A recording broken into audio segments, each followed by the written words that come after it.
Sini ya Kak. Ya, silakan.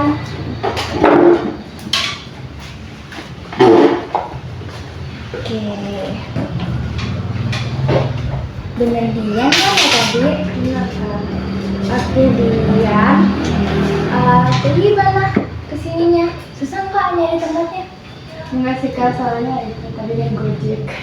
Naik Gojek. Oke kalau begitu. Oke, sebelum itu mungkin kita bisa kenalan dulu ya Dian. Sebelumnya perkenalkan, saya Indira yang akan membantu Dian sebagai konselor pada sesi konseling kita hari ini. Sebelum itu, boleh dong saya kenalan dulu tentang Dian, mungkin kesibukan Dian apa, nama lengkap Dian apa, atau hobi Dian apa?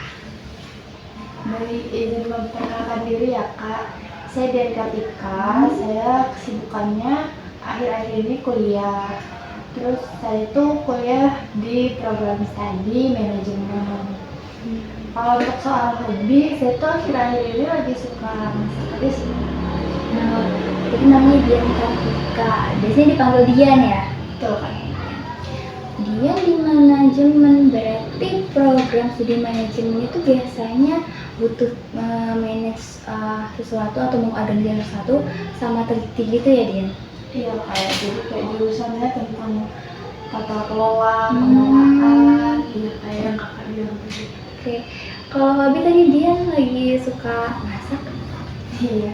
Berarti Dian udah banyak masakan yang Dian coba ya kalau gitu? Lumayan sih Kak, tapi kayak masih baru-baru ini aja sih semester. Oh baru-baru ini aja, berarti kayak mungkin hobi baru ya ini Dian ya? Iya, gitu. Menarik sih. Oke, sebelum itu saya mau mastiin dulu nih, Dian datang ke sini benar untuk konseling? Bener Kak, saya tuh kayak merasa kewalahan gitu loh Kak sama tugas kuliah saya. Terus kayak merasa kayak banyak tekanan gitu lah dalam tugas. Oke, jadi Dian datang ke sini benar untuk konseling. Tapi sebelum itu Dian pernah ikut konseling? Belum pernah dulu.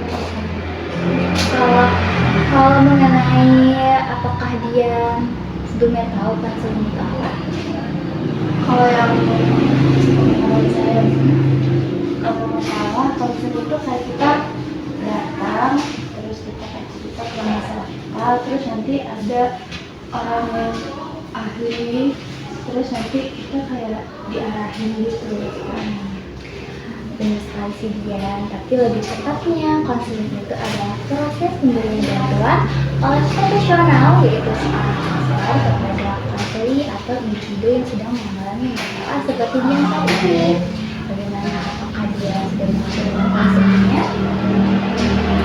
Berarti konseling itu kita kayak kasih bantuan, tapi bantuannya itu berupa arahan gitu ya. Iya, nah, mungkin nanti kita akan mencari tahu penanganannya itu seperti apa dan bagaimana cara menanganinya seperti itu. Nah, saya harap pada sesi konseling ini dia nanti bisa terbuka ya, apa yang dia rasakan, apa yang mungkin ingin dia ceritakan itu bisa dia sampaikan pada sesi ini. Tapi sebelum itu dia datang ke sini dengan kesukarelaan kan ya? Iya Kak, karena saya itu tadi saya merasa kewalahan sama tugas saya. Jadi saya kayak merasa saya harus butuh bantuan gitu buat saya biar nggak kewalahan lagi, biar saya nggak merasa tertekan lagi sama tugas saya, karena cukup mengganggu gitu ya Kak. Untuk itu makanya Dian datang ke sini untuk konseling. Oke, selain itu Dian juga nggak perlu takut ya nanti apa yang Dian ceritakan pada sesi ini atau apa yang Dian sampaikan pada sesi ini tuh akan tersebar karena konseling sendiri tuh ada akses kerahasiaan Dian. Jadi Dian jangan takut dan terbuka ya pada sesi konseling ini agar nanti kita bisa menggali lebih dalam apa masalah itu dan Dian alami. Berarti saya boleh ya kayak ngasih tahu apa aja gitu tanpa harus takut kalau nantinya apa yang saya ceritain itu bakal kesebar gitu. Ya, jadi dia tidak perlu takut akan hal itu. Mungkin dia bisa baca ini ada tujuan untuk sesi konseling kali ini. Di sini ada informasi mengenai kesukaan dia, lalu apa apakah dia ingin tentang rahasia-rahasia Dian yang mungkin akan di-keep pada sesi konseling ini saja. Dan jika Dian sudah paham, sudah mempersetujui, Dian bisa datangkan di sini. Silahkan Dian ditahan dulu. Saya baca dulu ya Kak. Di sebaliknya juga ada.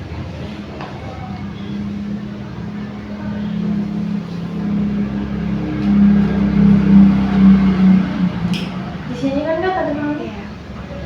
Iya.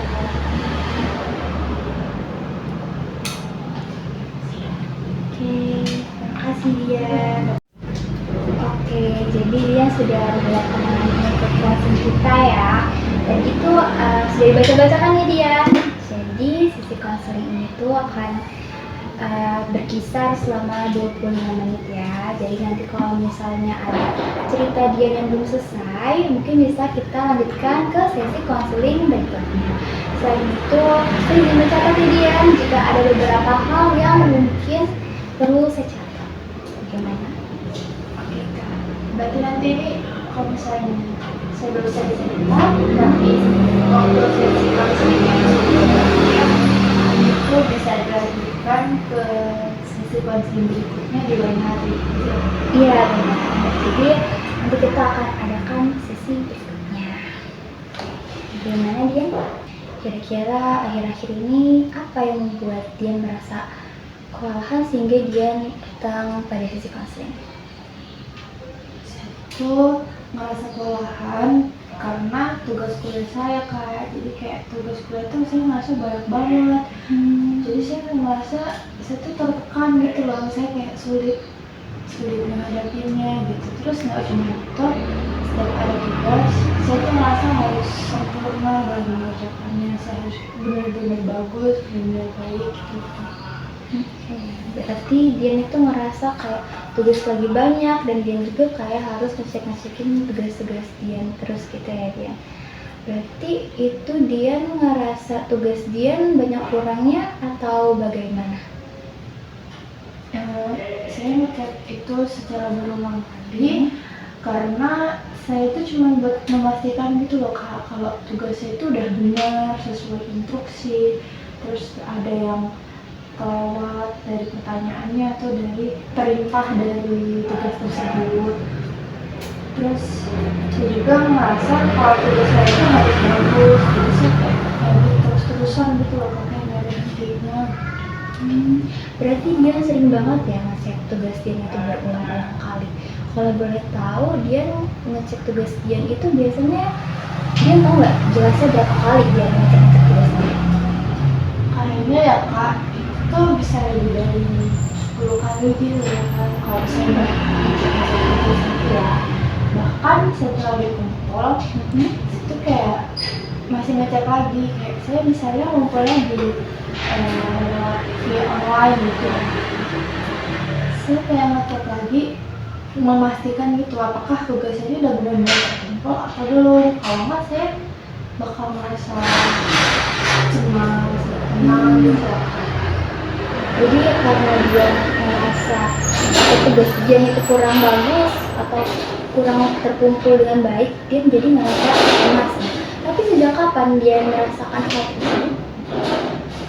Kalau kayak gitu saya merasanya dari SMA kan, cuma semenjak kuliah ini tuh saya kayak merasa semakin parah gitu. Untuk frekuensinya saya kayak merasa lebih bertambah dari saya. Oke, berarti dia udah ngerasain kayak gini tuh sejak SMA ya dia. Mungkin pas kuliah tugas dia makin banyak, karena itu dia ngerasa kayak lebih cemas, lebih tertekan. Tapi sebelumnya, jadi kan dia sejak SMA ya katanya dulu tuh dia itu ngerasain kayak gini tuh gimana? Maksudnya dalam artian apa yang memicu sebenarnya dulu? Dulu tuh ya kalau waktu saya SMA, saya tuh pernah dapat nilai pada suatu mata pelajaran nilai itu 80. Nah, sedangkan menurut saya nilai yang baik atau yang cukup lah untuk saya itu 90 ke atas. Jadi saya kayak merasanya kurang gitu. Terus menurut saya itu dapat 80 itu gara-gara saya kurang teliti ngerjain tugasnya. Nah, saya rasa seingat saya juga itu tuh pada mata pelajaran matematika, Kak. Nah, kalau di matematika kan banyak rumus gitu ya, Kak. Jadi saya merasa kayaknya ada yang ketinggalan gitu rumusnya. Jadi saya merasa gara-gara saya kurang teliti. Terus dari situ kalau untuk ngerjain tugas selalu ngecek berulang kali. Terus awalnya itu cuma 1 sampai 3 kali, tapi lama-kelamaan frekuensinya bertambah jadi kayak sampai 5 kali, bahkan sekarang sampai 10 kali lebih gitu, Kak. Nah, terus Ya, lanjut dia. eh, Lanjut itu tidak apa-apa. saya takut kalau saya nggak teliti tuh saya tuh ngerjain tugasnya bakal dapat nilai kecil lagi loh, Kak. Gitu loh, Kak. Ya itu tadi, karena saya pernah dapat nilai yang menurut saya kurang. Ya walaupun mungkin bagi orang lain itu udah cukup besar gitu, tapi bagi saya kayak kurang gitu nilainya. Jadinya saya kayak sejak saat itu saya kayak Saya paham apa yang dia rasakan. Jadi mungkin dia itu ngecek tugas, takut ada yang salah, takut nilai dia kecil lagi ya, kayak pas SMA. Mungkin karena standar dia itu nilainya mungkin tinggi gitu, karena itu dia merasa nilai saya harus bagus nih, nilai saya harus tinggi untuk kerjain tugas ini agar nilai saya bagus, seperti itu ya dianya. Tapi saat mengecek tugas tadi ya, itu yang dia rasain apa? yang saya rasain kalau saya bisa ngetik tugas atau saya kayak udah ngetik tugas saya baik yang di printer atau sebelum itu, saya ngerasa lega. Tapi setelah itu saya dia cemas aja gitu, Kak, karena saya nggak tahu kenapa setelah saya lega mungkin agak kayak cuma sebentar gitu loh, Kak. Terus kayak ada tekanan pengen ngecek lagi, terus saya jadi kayak cemas lagi. Saya paham mungkin ya, karena Dian tadi merasa ya mungkin tenangnya cuma sebentar nih, udah ngecek tugas, tapi nggak lama cemas lagi karena udah bener-bener gitu mungkin yang dia rasakan ya. Tapi selain itu Dian, kira-kira ada pemicu lain nggak dari Dian sendiri, tapi di luar Dian gitu, yang memicu Dian ini cemas atau harus bener nih, saya harus bagus tugasnya, ada nggak? Jadi kalau misalnya ada tugas di perkuliahan ini, biasanya kan ada beberapa dosen yang minta tugasnya dikumpul melalui GPI. Iya. Yang isinya tuh kumpulan tugas-tugas mahasiswa gitu. Nah, setiap ada pengumpulan tugas kayak gitu, saya tuh selalu ngecek punya teman saya nggak dikumpul terlebih dahulu. Saya kayak ngecek tugas mereka, apakah formatnya yang mereka pakai itu sudah sama sama kayak yang aku pakai gitu, Kak.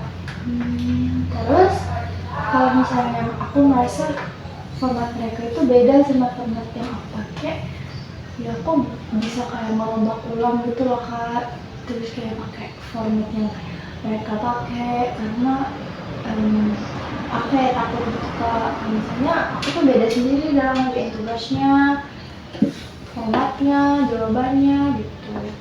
Tapi bukan berarti aku nyontek, aku cuma kayak ngecek formatnya gitu loh, Kak.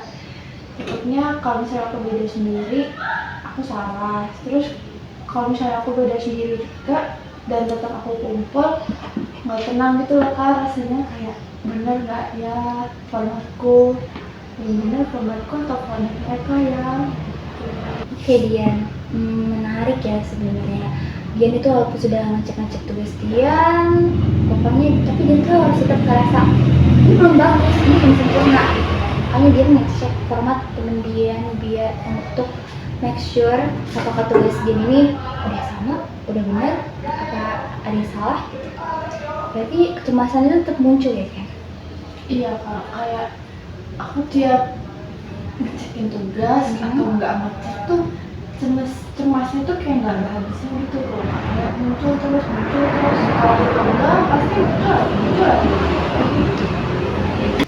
Oke Dian, saya izin mencatat beberapa hal ya. Jadi Dian tadi ngerasa cemas karena Dian itu ngerjain tugas tapi dia belum merasa sempurna sama tugasnya, ya kan? Iya. Kalau itu kita bakal ngebahas Dian tentang bagaimana kamu mengolah kecemasan dan juga tentang pola pikir Dian mungkin tentang ngerjain tugas ini ya. Sebelumnya Dian pernah dengar distorsi kognitif? Distorsi COVID ya? Iya. Belum pernah sih Kak, baru ini saya dengar. Dan kalau begitu, izin ya saya jelasin tentang distorsi kognitif itu apa. Jadi distorsi kognitif itu adalah cara berpikir yang nggak sesuai dengan kenyataan, tapi apa yang dirasakan itu tuh terasa nyata. Dari apa yang dia ceritain tadi, saya menangkap satu pola, yaitu pola L or nothing thinking, dimana dia itu hanya mengkategorikan tugas dia itu menjadi dua kategori saja, yaitu sempurna atau gagal. Jadi kalau misalnya dia ngerasa tugas dia ini kurang, itu sama aja kayak dia menganggap itu gagal. Bener nggak ya? Iya benar sih Bu. Saya merasa kalau saya ngerjain tugas tapi hasilnya tuh nggak sempurna, ya artinya tugasnya gagal. Terus saya kayak mikir, ini gagal sempurna saja sekali. Kalau misalnya hasilnya tuh sempurna, jadinya ya gagal. Jadi dia sempat berpikiran demikian ya tentang lebih baik saya mau sama tugas lagi deh daripada saya tugas saya gagal. Jadi karena dia frustasi ya akan tugas-tugas dia itu, tapi dia walaupun ada tugas dia yang katanya tadi kurang, apakah nilai dia itu ikut kurang atau malah ada nilai dia yang sebenarnya fine-fine aja, bagus-bagus aja? Sebenarnya kalau dibilang dia tidak mengasih A, saya masih dapat nilai A kalau nggak dapat plus. Tapi kadang kalau misalnya saya dapat nilai B atau B min atau bahkan C, itu kalau terlalu sering gitu Kak, saya agak merasa tertekan dulu sih Kak. Saya bisa tiba-tiba cemas terus mikir apa yang kurang dari tugas saya, apakah saya mengerjakan dengan baik atau kurang lengkap atau nggak sesuai instruksi sama yang dikasih dosen. Itu sih Kak. Ya, berarti kan padahal nilai akademik Dian itu nggak sekecil itu ya Dian. Walaupun kata Dian tadi ada beberapa tugas Dian yang menurut Dian itu kurang sempurna, pokoknya kayak masih kurang deh, tapi tetap dapat nilai A, ya kan? Iya Kak. Tapi buat ngubah pola pikiran kayak gitu tuh susah gitu loh Kak. Jadi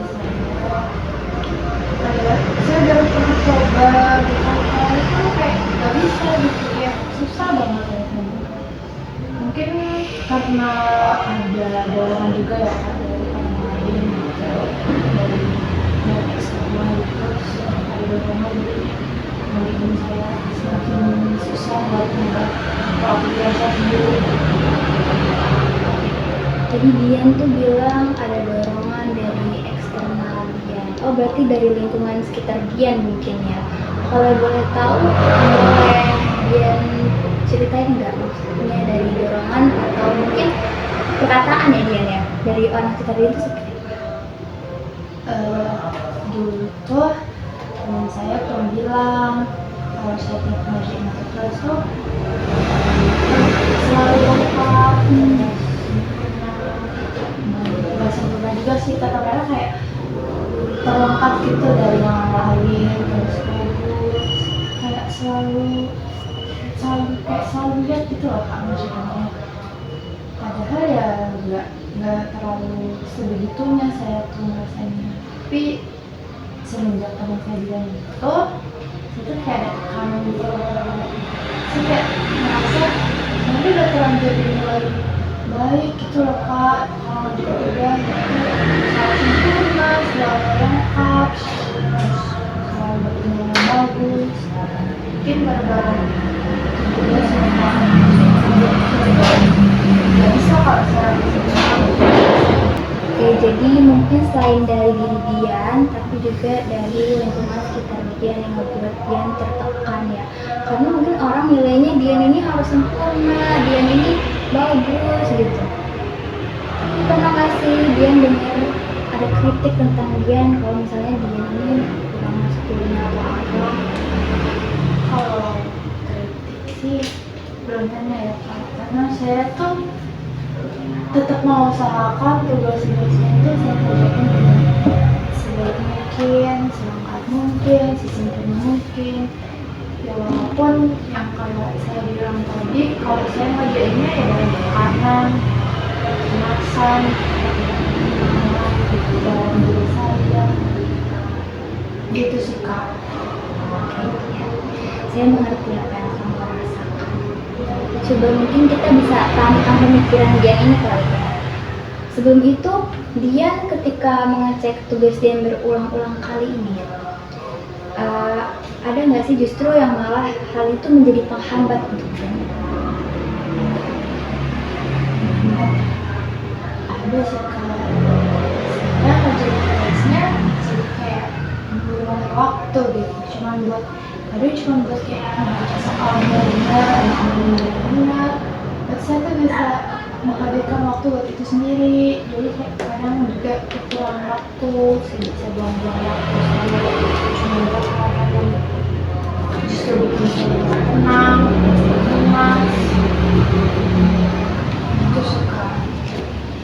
Nah, ketika Dian tadi kan Dian bilang Dian merasa cemas kan.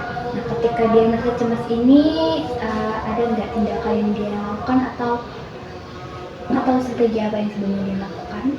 Strategi ya Kak.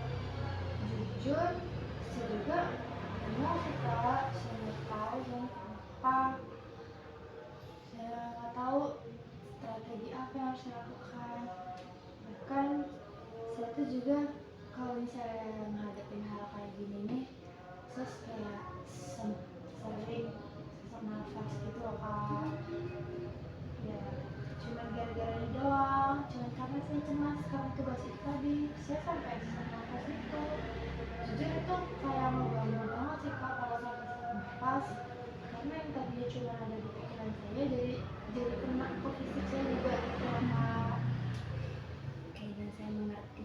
Jadi mungkin karena pikiran Dian juga kali ya. Jadi itu kayak tubuh Dian tuh merespon apa yang Dian pikirkan. Oleh karena itu dia merasa sesak, sesak di dadanya karena kecemasan yang mungkin Dian rasakan pada saat itu. Dan itu benar-benar kata Dian tadi. Kalau kecemasan Dian ini sudah mengganggu fisik Dian, itu adanya tadi. Jadi untuk mengatasi masalah Dian ini, yaitu masalah Dian seperti suka mengecek tugas berkali-kali sehingga menimbulkan kecemasan berlebihan yang Dian rasakan. Oke Dian, jadi mungkin kita bisa coba strategi ya Dian. Mungkin ya untuk masalah Dian yang mengecek tugas berkali-kali ini. Oke Dian, berarti mungkin kita bisa coba untuk susun strategi ya. Bagaimana metode agar Dian ini bisa mengatasi masalah Dian, yaitu mengecek tugas berulang-ulang sehingga menimbulkan kecemasan yang berlebihan. Mungkin dari pengurangan pengecekan tugas terlebih dahulu ya Dian. Mungkin yang sebelumnya Dian mengecek itu bisa sampai 10 kali, yang seperti Dian ucapkan tadi, itu bisa dikurangi menjadi 2 kali atau 3 kali saja. Mungkin nanti aku bakal coba. Ya walaupun kayaknya bakal sulit ya Kak, untuk saya lakukan untuk mengubah kebiasaan saya yang tadinya saya ngecek tugas misalkan tadi 10 kali, mungkin nanti bakal pelan-pelan saya kurangin mungkin jadi 5 kali atau jadi 3 kali bahkan. Oke Dian, mungkin bisa perlahan-lahan dulu nih Dian. Seperti kan tadi Dian bilangnya di awal dia ngecek tugas tuh lebih dari 10 kali. Itu bisa Dian kurangin dulu dari 10 kali tadi menjadi 5 kali. Lalu dari 5 kali tadi Dian kurangin setengahnya, bisa 3 kali. Habis itu kalau dia udah ngerasa mungkin 2 kali saja sampai akhirnya dia ngerasa saya udah pede nih sama apa yang saya kumpulin, saya udah pede sama tugasnya udah bagus karena apa yang saya kerjakan ya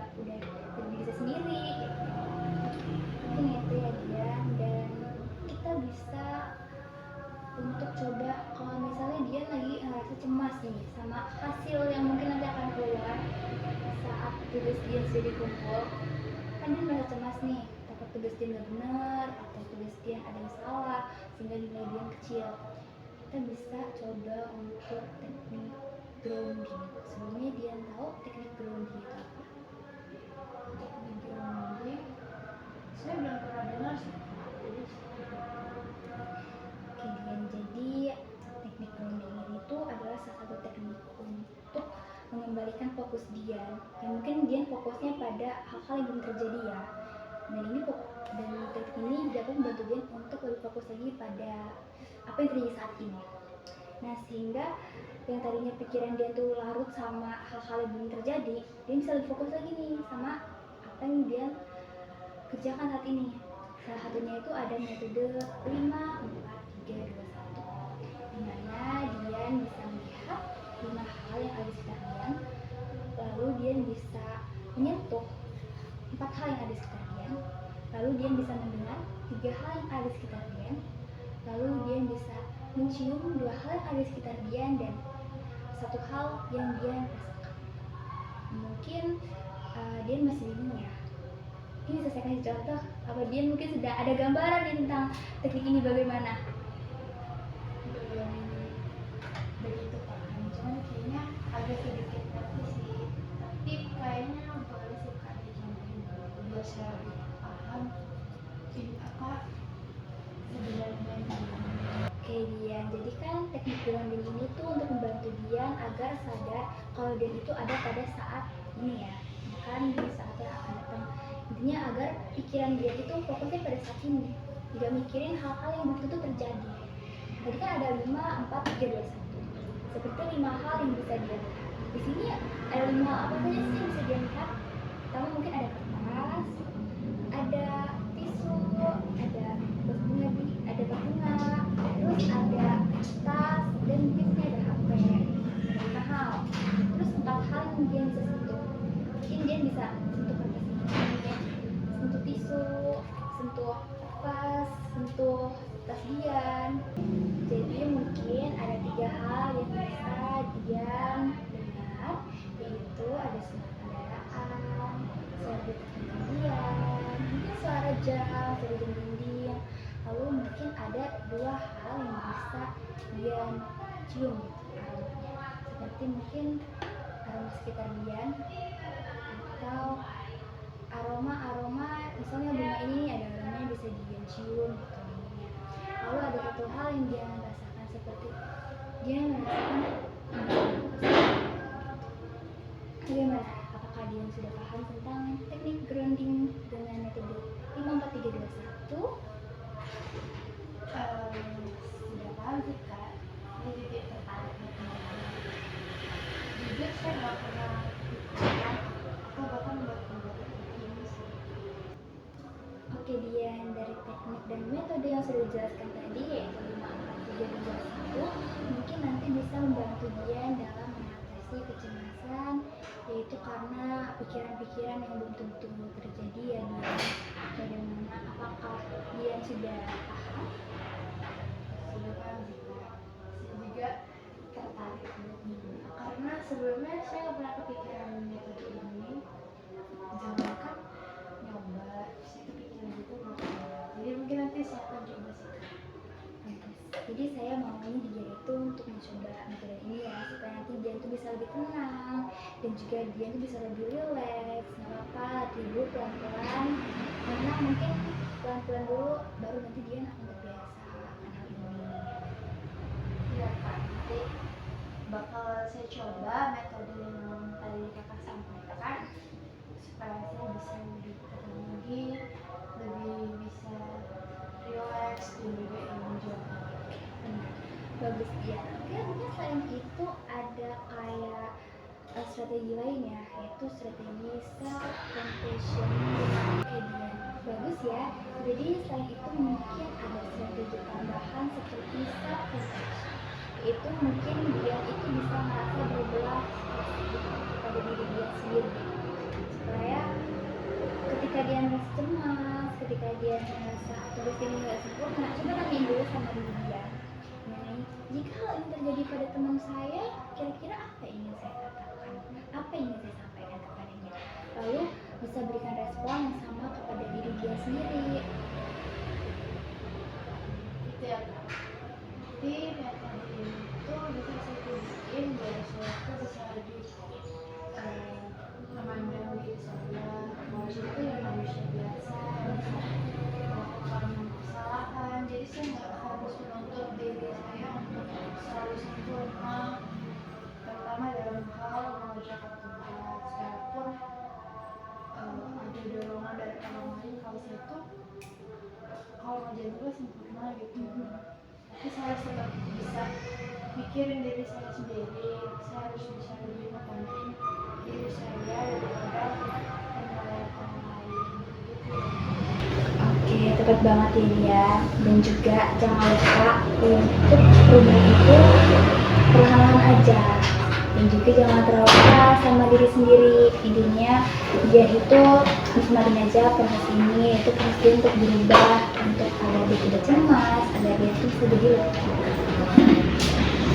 Ya Kak, aku coba biar aku tuh nggak susah balik diri aku sendiri, karena itu bakal membuat sendiri Iya. membuat kita tekan, capek, bahkan sampai ngaruh ke fisik saya.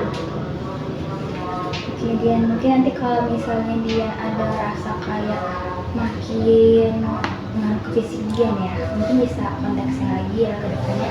Mungkin bisa dibicarakan dengan yang lebih profesional. Karena mungkin kalau misalnya sudah lewat dari hal seperti yang berlebihan banget sama sesak napas, jadinya sesak banget dan itu udah sakit banget, itu bisa coba ke psikolog atau psikiater. Nah, kalau begitu saya mau tahu dong, setelah sesi counseling ini kira-kira apa yang menurutnya Setelah saya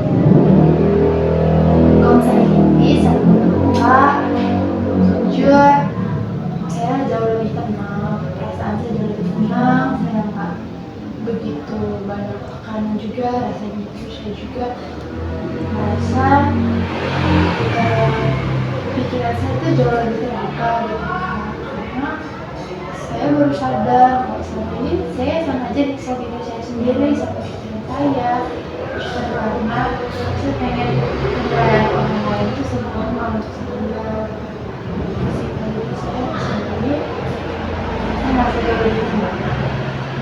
alhamdulillah banget ya kalau dia sudah merasa jadi lebih tenang kalau kayak begitu. Dan juga dia bilang dia mungkin dapat banyak hal ya dari sesi counseling ini, senang banget.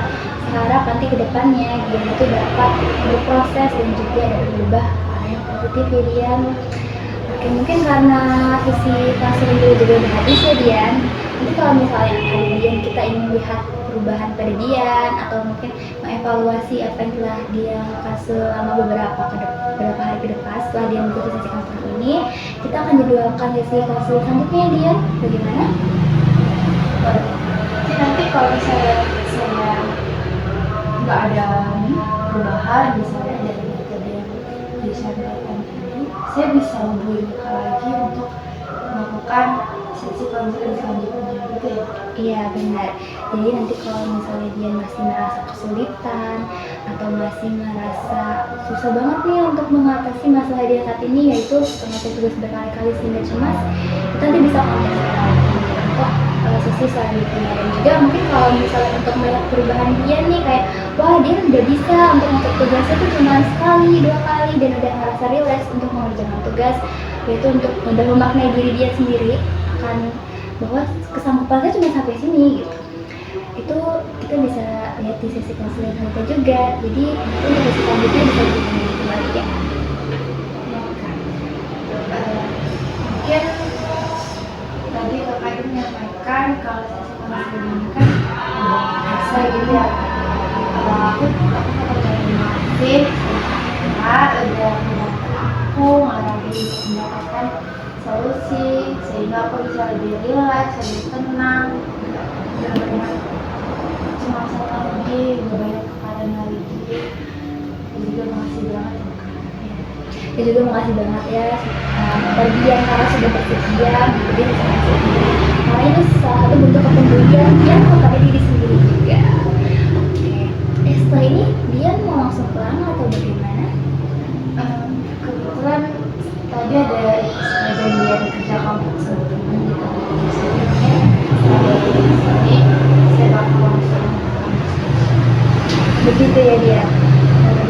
nanti pas mau berangkat kerja kelompok atau ke kampusnya hati-hati ya Dian ya.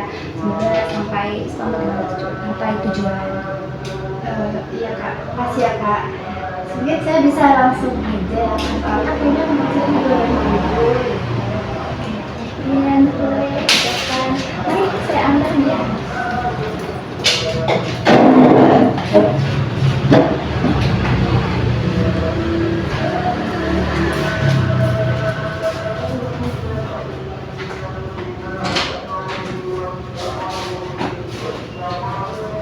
Jadi ya.